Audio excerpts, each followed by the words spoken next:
Good morning.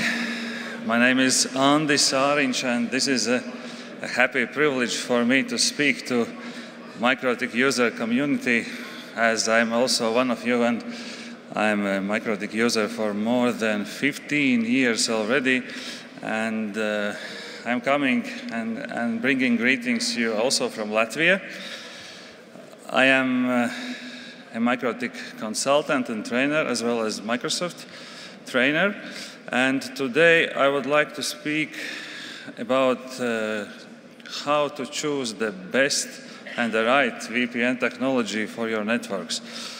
I'm also a board of Internet Association in Latvia and a research expert for European Union research programs.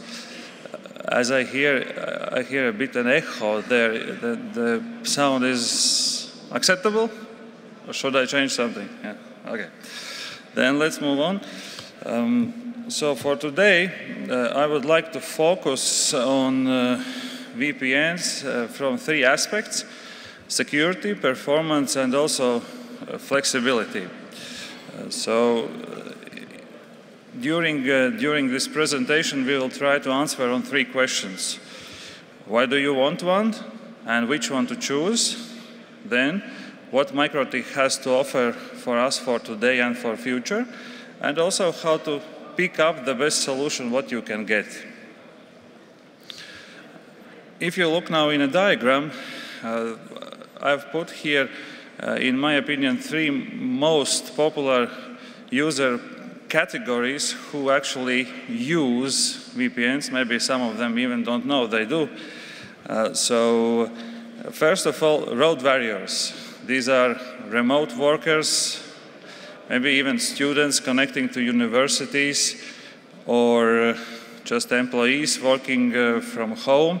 I just, yesterday or 2 days ago, met my friend Brian from US, and he says his employee came to him with a strange request.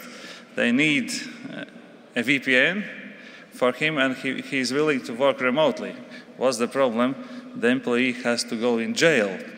So now has a lot of working hours, and the only problem is the firewall in the jail. So no one is letting you out. But he would be a great road warrior in such situation if succeeded. Later we will go deeper in road warriors, but I see you understand what I mean with them. Then the second group about which we will talk today, these guys are corporate users, organizations, businesses, and at least in my experience, I see more and more of them choosing MikroTik products. Recently, a commercial bank, one of the largest in Latvia, now is putting MikroTik routers in their ATMs to control who is taking out cash and who is putting it back in, and also encrypting these data in a secure way. So these guys would fit here in corporate connections. Usually they know what they want, and also they are with high target requirements which they want to achieve here. And the last category, maybe we have some of them also here, are James Bonds and their friends. So they are usually trying either to hide something in a very secret way. This could be even downloading of some software, sometimes legal, sometimes maybe even not. This could be, for example, speaking over a discrete private phone call on which no one is listening to you. Also, such solutions are possible here using VPN technologies from MikroTik. Let's focus now on the first group.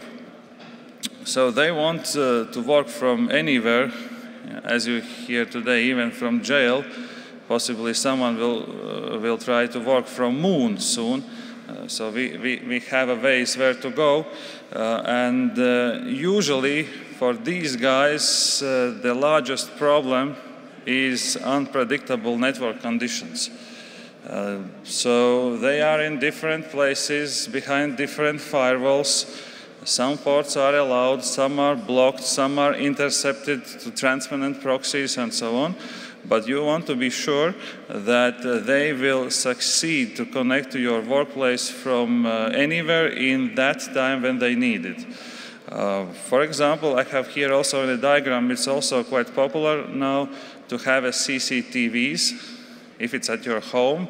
According European regulations, if you do it only for your family needs and don't show anyone other, you don't need to register such systems. Otherwise, you need to be careful also with law. But here, actually for today, it's quite a normal requirement if you want to take out your cell phone and see what's happening in your house or outside of your house.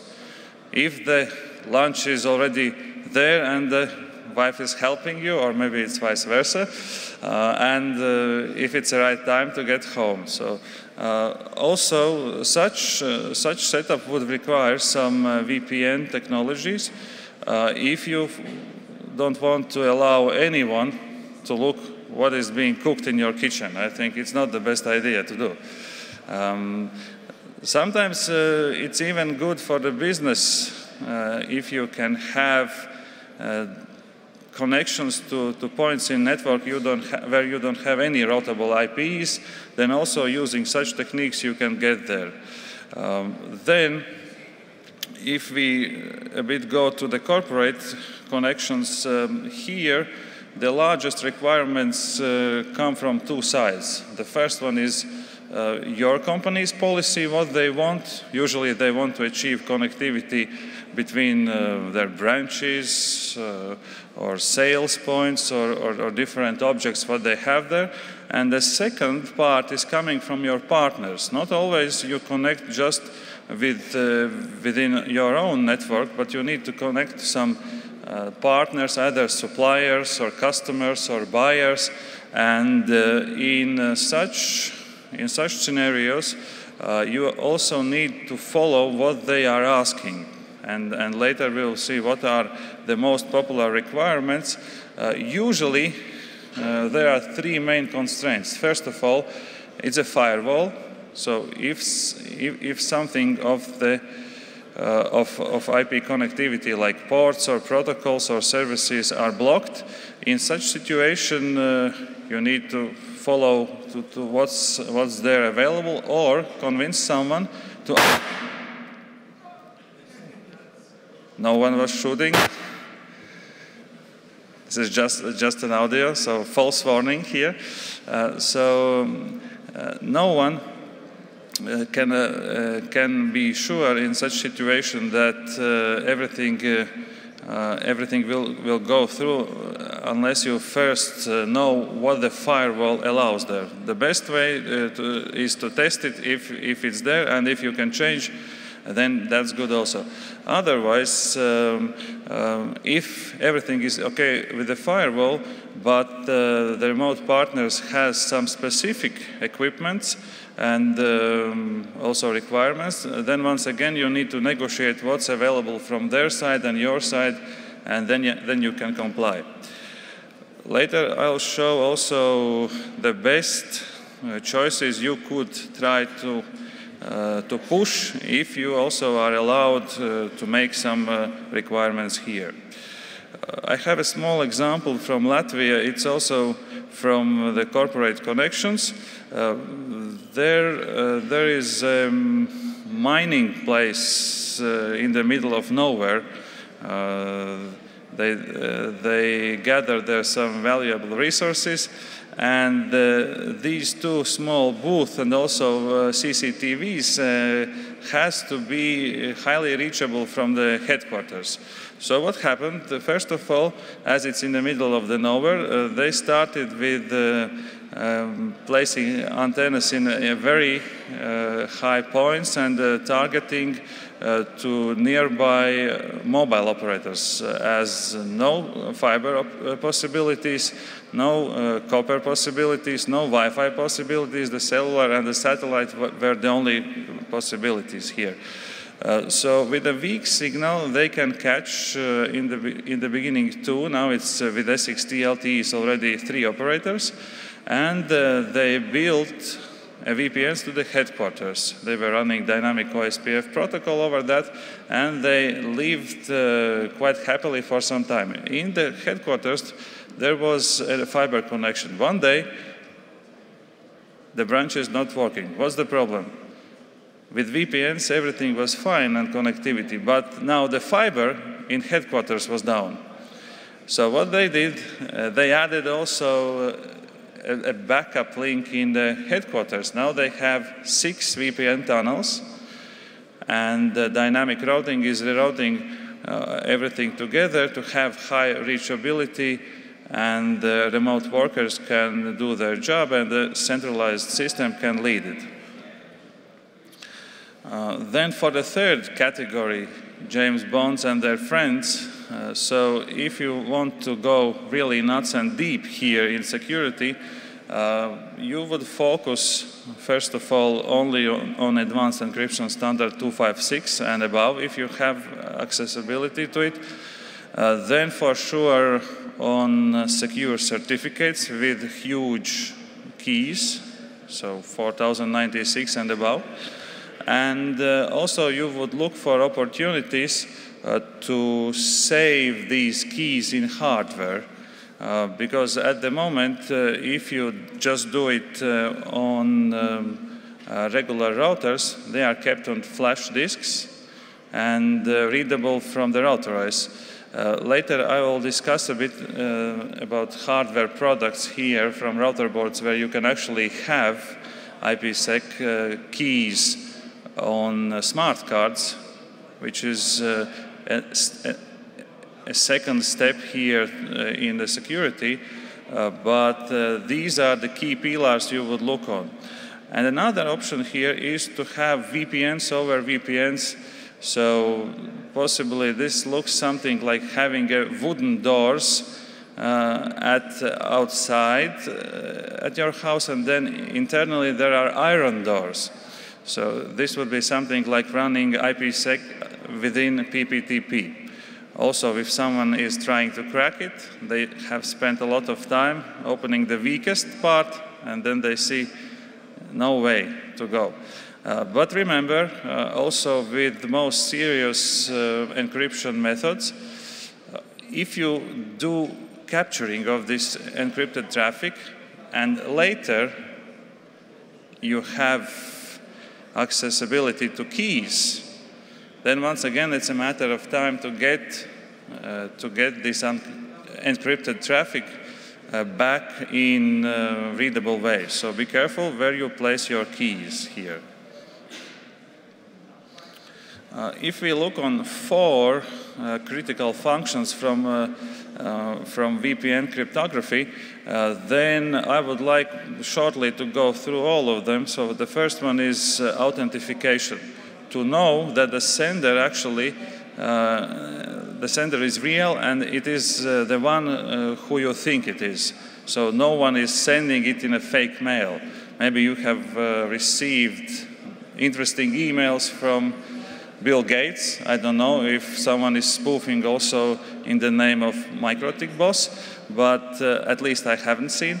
But here the key idea for authentication is to be sure that the sender is the one it's written in the packet. The second thing is access control. So the basic level here, it's a username and password, so such credentials for authentication. In more serious systems, you use certificates and smart cards. Maybe if you have an ID card which has a chip internally, it's also a smart card. And you could think of a possibility to do authentication using your such chip card. If you do it as a solution to your users, also their behavior, in my experience at least, becomes more polite because they know they have put their ID card somewhere, so someone is writing down and they feel a larger responsibility for what they are doing. Then the third thing, confidentiality. So this one ensures that no one can read your data while they are sent in the networks. And to be sure about security, we can ask always how secure is secure. We will go deeper in next slides. Here the key answers are algorithms and keys which you use and also where you store them. The last thing, data integrity, is responsible for being sure that no one has changed your data while they are in transit. And now later when we will go through the possible solutions, there are who can support all of them, like IPsec, and there are such who just support access control, as we do it, and some level of confidentiality like PPTP. If we look on the portfolio, what we can get at the moment from RouterOS, I have chosen just a part of the tunnels.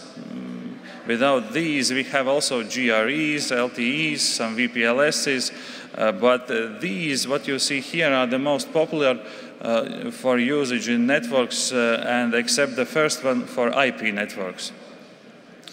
I have a bit grayed out first three because of one common weakness, which is covered also a bit later and is called MPPE 128. This is a mechanism which includes an encryption algorithm and also the key length, which allows us actually with the current techniques to exploit it in an easy way.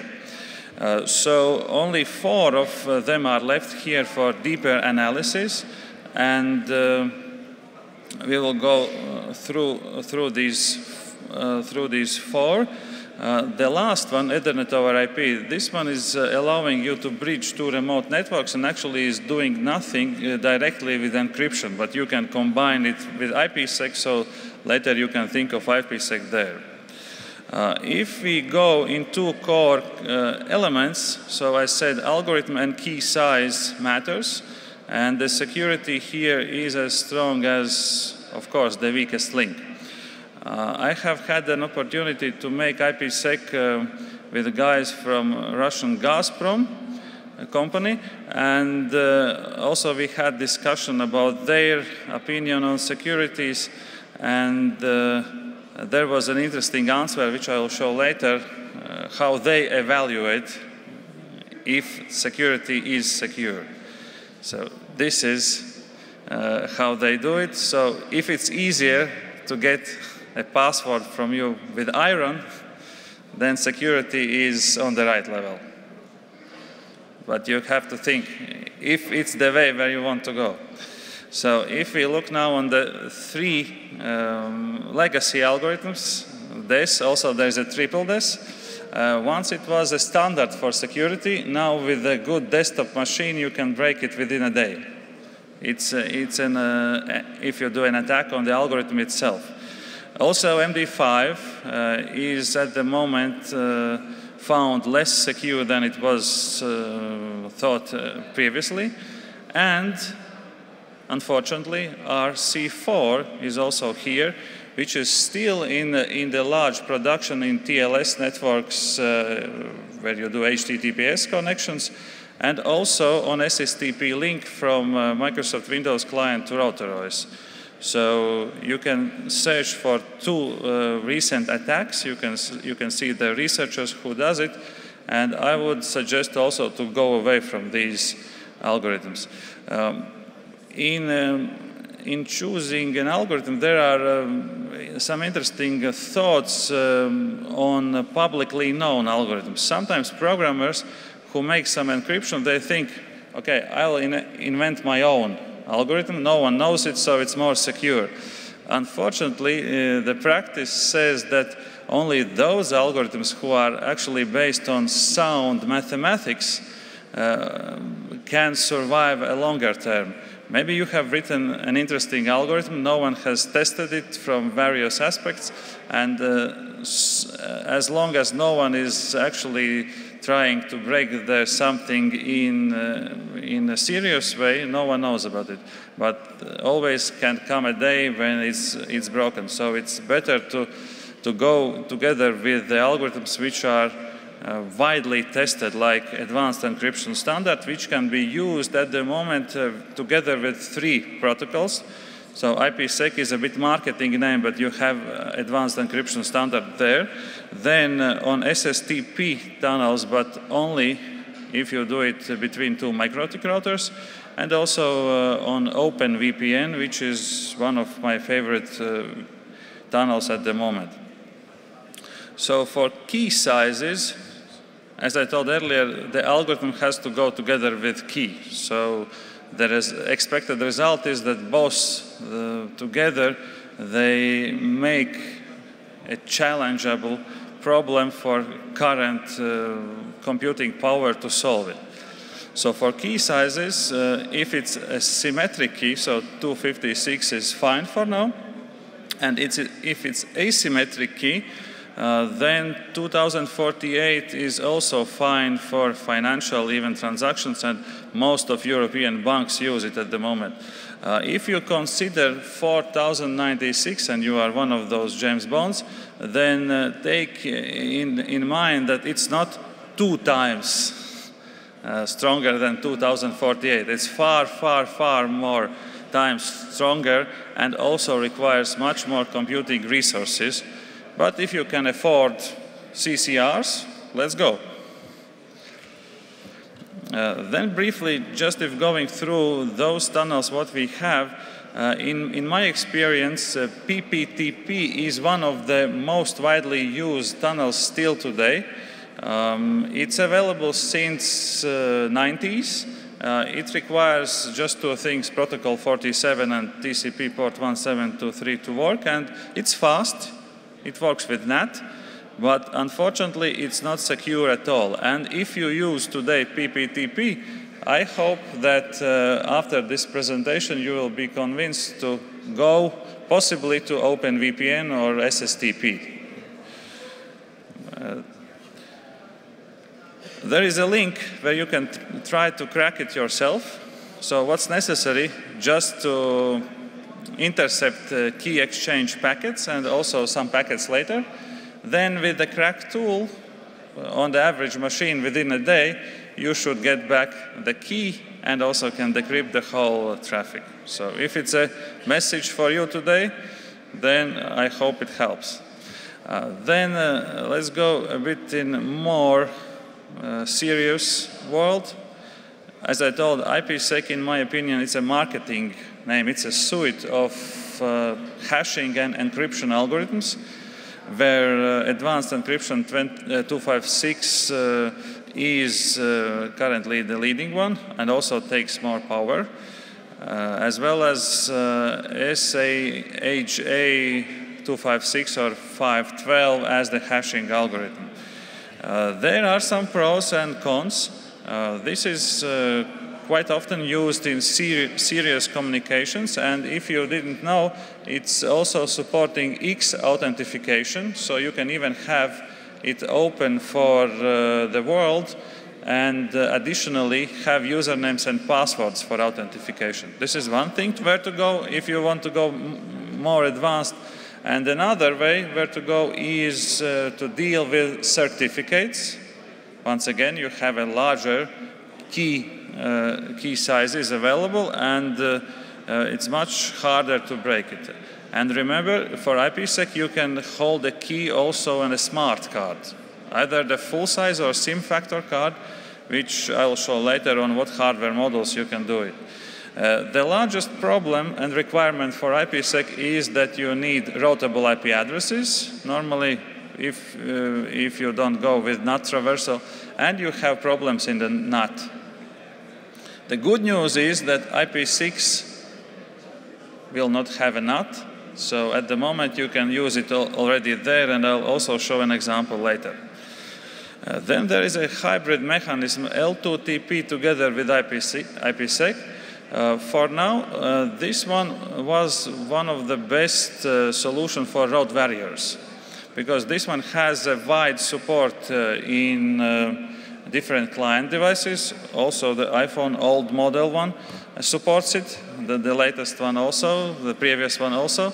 The same as for Android, Windows, Linux, so a wide client support.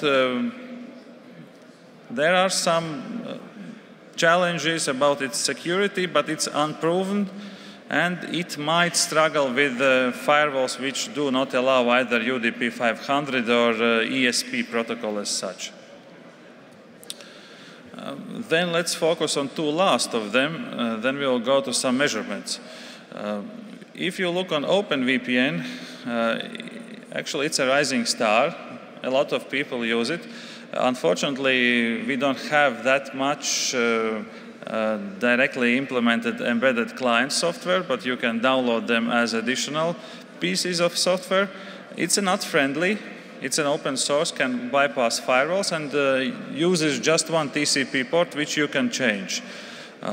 It needs a bit some experience how to get the certificates therein, but actually it's one of the most interesting VPNs you have here. And the only thing you could encourage MikroTik here is to have a UDP support for that. At the moment it's sent only over TCP, and a bit later we will discuss a challenge why TCP over TCP not always is good. The last one through which we are going through is SSTP. It's similar to OpenVPN, only its origin comes from Microsoft, and possibly there won't be a day when you see a client on an Apple device for this one. It's not an open source, but mostly it's used between Microsoft systems, but at the moment the Router OS is one of just few supporters who also support it. You can connect Microsoft Windows starting Vista Business Service Pack 1 and above to MikroTik router without any need for additional software. Of course, you need certificates, but that's it. And also there's a problem of RC4 algorithm being used there. So if you compare RC4 here and OpenVPN previously, I would vote for OpenVPN. But if you do it between two MikroTik routers, that's fine. You can go with even perfect forward secrecy, which ensures that even the keys are chosen from the source key just one after another and are not linked together. So if someone just cracks one key, they cannot see other packets.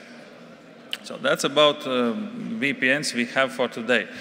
Now about the hardware for VPNs, we have Rotorboard 850, which has hardware acceleration for advanced encryption standard if you do it in IPsec, not in OpenVPN and SSTP. The first releases didn't have it, but now the current ones have, so if you buy, be careful to look on serial number which one you are buying.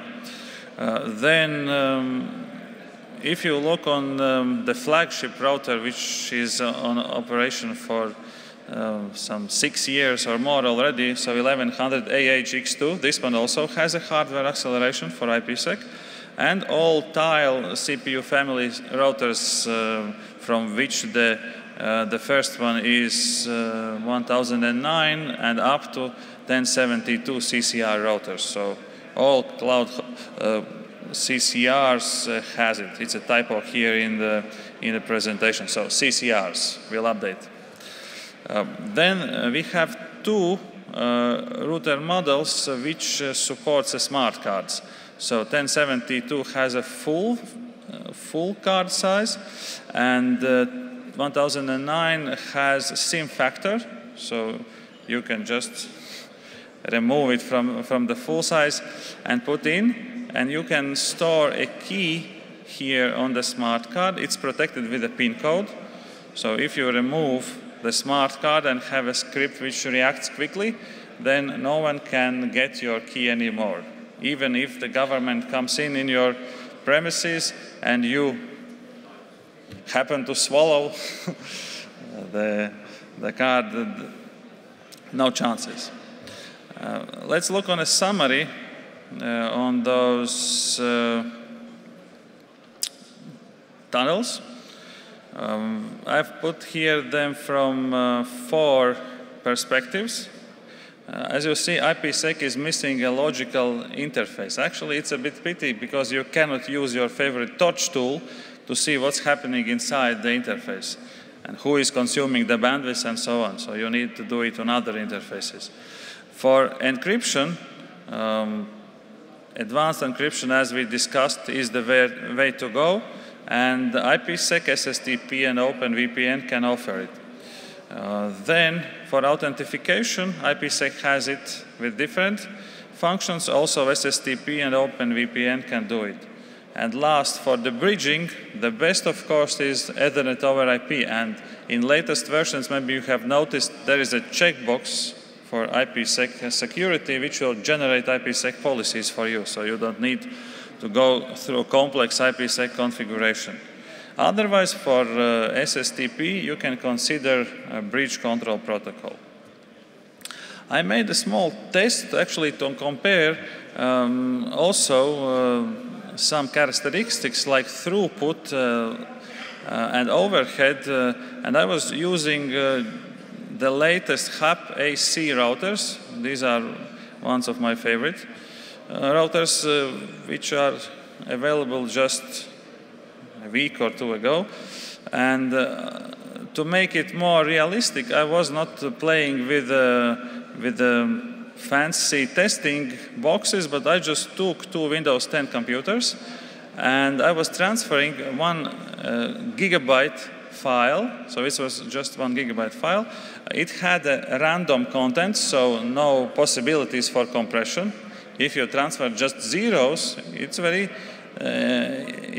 nice to see how the compression can do something. But here it was a random content, so no way to do it. And it was Samba 3 protocol as additional overhead here. So first of all, I did a small benchmark just without any cheating, no fast pass switched on. Everything is going via CPU. Connection tracking is there. I just transferred the file. As you know, Samba is using TCP for the transport. So it took 9.9 seconds. CPU was not loaded, around 35%, and the average bandwidth was 800 megabits. I also measured the bytes on interface and compared it with this gigabyte. My overhead was 4.3%. This one is because of the TCP overhead and fragmentation what we have there. So now it's just a calibration test without any VPNs, what you can get from those 2 nice boxes. Next, I did a PPTP benchmark. If you remember, this one was the fast one and unsecure one. So now I have almost 9 times less, 97 megabits here, without tuning MTU values. Everything is just default here. And the overhead is now 7.2% if comparing the bytes I see on the interface during the transfer against the 1 gigabyte of the real data I was transferring. The next one, IPsec, I did 2 tests with IS-128 and 256. So the first one actually is working slightly higher. As you see, CPU is also loaded 99% as in the previous one. So the CPU is a bottleneck here.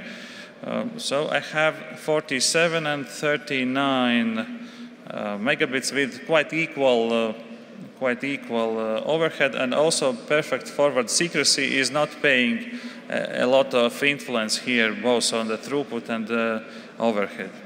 So this is what IPsec can do. Then we have an OpenVPN. This one, in my opinion, had a large overhead on fragmentation. As you see, CPUs are not loaded, but the average bandwidth is lower than in the case of IPsec. And if you compare the transmit bytes on the tunnel itself and on the physical interface, you can see some differences there.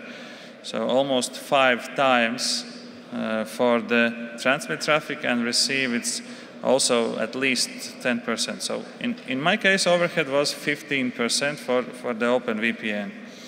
And for SSTP, unfortunately, even worse. I was surprised to see that SSTP lost OpenVPN here. So once again, it's interesting that CPU was not loaded, possibly related with fragmentation, because SSTP by default is promising you 1500 bytes MTU. Possibly you know already that it's coming from the times where it was the most efficient MTU value for 10 megabit Ethernet interface. Currently we work with gigabits, but still 1500 MTUs are there. So as there is a fragmentation within tunnel itself, possibly it's an answer why it's so. So only 15 megabits were there and overhead 13% on the interface. If we take a summary here, so you can now see if going unencrypted or going encrypted, what is the influence on CPUs, and also an overhead of the data plan. So if you do it over cellular networks with some fixed size data plans, then it also can pay for your attention. Just a few last slides about some deeper technical things, what can happen with the packet. So it's just a regular data packet you would send through the VPN. It has layer 2 header, if we are not counting the tailored 14 bytes, and also a layer 3 part which has IP header and data. Now, if you take this green part and encrypt, you now have a red one, which is usually larger because you include also IP header, and now you make a new IP header. So it grows. If the packet was already a full packet, so 1500 byte packet, then instead of one, you have now 2 packets. This is what VPN is doing. If it was just a smaller packet, you got 1. Otherwise, you have now 2. And these 2 packets now has to be sent from client to VPN server. In some cases, they can arrive in different order. Then you are a bit in trouble, especially if you do voice or video. But so it happens in VPNs. So the problem with growing a packet cannot be resolved directly if you cannot have a large MTUs in the transit, and you need to survive with what happens here.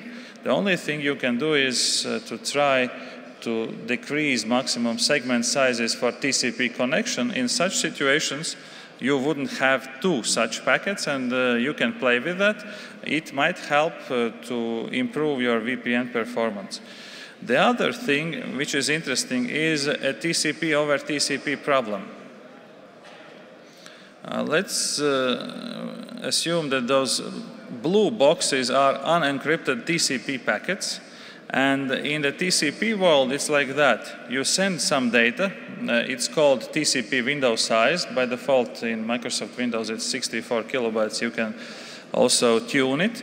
And you expect that acknowledgement will come back. So you send, then you, once again, wait for acknowledgement. If acknowledgement didn't arrive, you send it once again.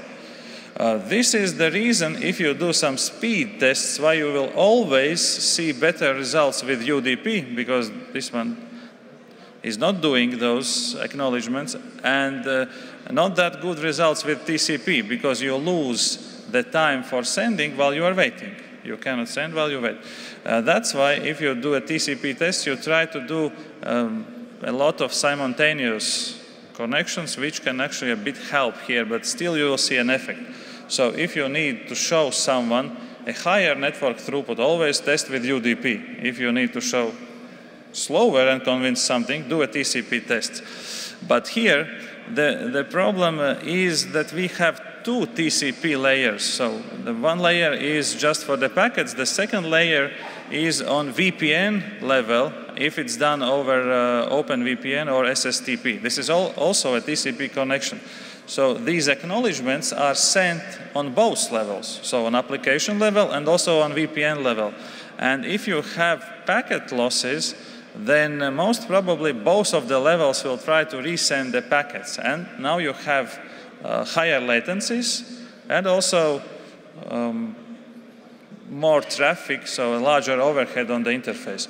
I suggest you also, when you run VPNs, to have in background, at least for some testing, tests which will show what is actually the packet loss rate. If it's higher, maybe you are interested to go away from the solution TCP over TCP, or send in more feature request mails to MikroTik support, asking for addition of UDP in OpenVPN. Then it would be TCP over UDP. I see there are some supporters here. Thank you. So let's go now for some conclusions here. And I'll now try to answer on those first questions. So first of all, if you have CCRs and routable IPs, I suggest to go for IPsec because you have a hardware acceleration. The chip is doing encryption, decryption, unfortunately not defragmentation, but anyway, it has a big benefit for CPU if you just do it on the hardware level. And even with the smaller box from CCRs 1009, you can go up to a gigabit and even above on the encryption level if you do ICE on the hardware. So the second thing, now if you were using PPTPs, if the security doesn't play a big impact for you, you can continue doing that. Otherwise, you would like to go to OpenVPN as the primary choice for road warriors. And here, still, while it's TCP anyway, you would have certificates, and you would most probably need to install some additional software at client side, but that's it. You do it once and then you forget about it. And there is another good thing for certificates. If you issue a certificate, there's a field validity date. So you will have a returning customer after the period you put in this field. So if you put a year, you will have a returning customer in a year. If you put a week or the next salary date, then you have a customer there. So some protection is also available. Then I would recommend SSTP as your primary choice for connecting to Microsoft Windows if you believe in RC4 algorithms. So it means if you don't have any critical financial data for your company or country maybe, otherwise you would be interested to do it over 2 MikroTik routers. If you have seen the latest Map Lite router, it's a very small one, and you can make also a VPN from this one and having full advanced encryption standard support. Only the question is on the CPU, but if you don't need a lot of megabits, then that's fine. The last suggestion, if you need to connect to Cisco networks and you want to see a logical interface, and if you are not building a new network and you need to work with some existing infrastructures, then GRE together with IPsec is my primary choice here. You can run a lot of things over it, not only OSPF. You can have there even an MPLS over such network, and then build VPLS tunnels over the construction where you have GRE and IPsec above it. So it's also an interesting hint where to go. The requests for future. So you heard already one of them, UDP for OpenVPN. The second thing you are interested in is IKE version 2. This one is a key exchange algorithm in the next version for IPsec, and it will solve also the problems for the NAT and will make your security on a new level. So waiting for that from future. Another one of the last things you could maybe notice shortly, maybe some of you already have received such routers, SXT LTEs. It's not a Wi-Fi router, it's a mobile broadband CPE, so a customer connection. Actually, they work very well. And just recently, together with one of the leading Latvian mobile operators, LMT, we have succeeded that it's possible to have a routable IP6 address even on such mobile device. So if you have it there, then the next thing is you can build IPsec tunnel, and in IP version 6 world, there comes a great news. Each device which is IP6 compliant has to support IPsec. So no problems anymore from the NAT side. As you remember, this was one of the constraints for IPsec, so this one is solved. Now only the question about available ports on the firewalls. So at the moment we are testing IP6 over the mobile. If you are interested, later you can catch me and we can share results. Basically, that's it about VPNs. I hope that after the presentation, if you were using PPTP, you know where to go. Otherwise, if you are planning to build your network with one or the second topologies, you know what to choose.